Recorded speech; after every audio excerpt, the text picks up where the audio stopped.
RMC en Ukraine. RMC à Kiev où Nicolas Poincaré nous attend en direct. Nicolas, vous êtes l'envoyé spécial d'RMC avec Benoît Ballet. Vous êtes arrivé hier dans la capitale ukrainienne.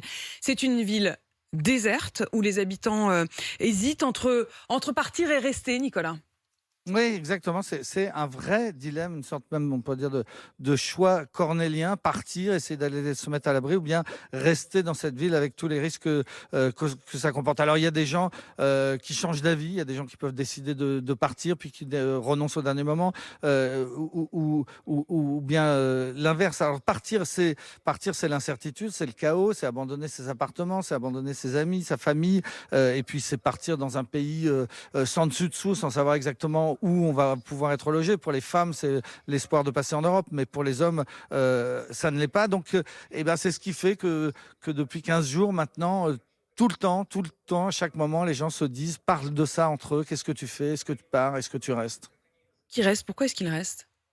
Alors ceux qui restent, d'abord ils évoquent le civisme. Hein. D'abord ils évoquent le fait que, partir c'est une forme de lâcheté, c'est abandonner son pays, sa ville, sa capitale au moment où il est attaqué. Hier avec Benoît Ballet, on a beaucoup posé la question à des gens comme ça qu'on rencontre, les rares qu'on rencontre dans la rue, hein, parce qu'il y a vraiment très très peu de monde. On est tombé sur une jeune fille de 18 ans, dont beaucoup d'amis étaient partis, mais qui elle nous a dit non, moi pas question. Moi j'ai des vieilles voisines qui ne sont plus capables d'aller faire leurs courses et que je dois aider, une grand-mère et puis j'ai surtout ce pays que j'ai envie de défendre. Il y avait un autre jeune homme qui travaille pour la mairie, les rares services municipaux qui fonctionnent encore, c'est-à-dire ceux de la propreté, donc un éboueur si vous voulez, qui disait bah non, on va pas laisser la ville sans travailler. Puis il disait tant qu'on voit des soldats, on est quand même encore un peu rassuré. Et de fait, qu'est-ce qu'on en voit, hein, la ville est quadrillée de militaires depuis 15 jours que dure le siège.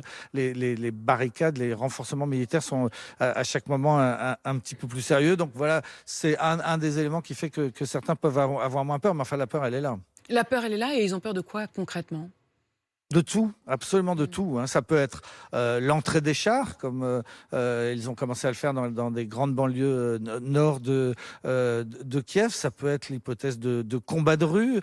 Ça peut être des bombardements massifs, comme il y en a sur la deuxième ville, Kharkov, qui n'est pas si loin. Tous les habitants de Kiev savent ce qu'est Kharkov, connaissent Kharkov, ont des amis à Kharkov et savent que là-bas, on est lourdement bombardé. Il y a ce qui s'est passé hier à Mariupol, qui a frappé les esprits. Hein, l'idée qu'on puisse envoyer une bombe de très grosse puissance dans la cour d'un hôpital pédiatrique et d'une maternité. Tout le monde a vu les images, tout le monde a été frappé. Puis alors après, il y a des choses encore plus irrationnelles, hein, qui sont de l'ordre de la rumeur. On a peur de l'emploi d'armes sales, d'armes chimiques par exemple.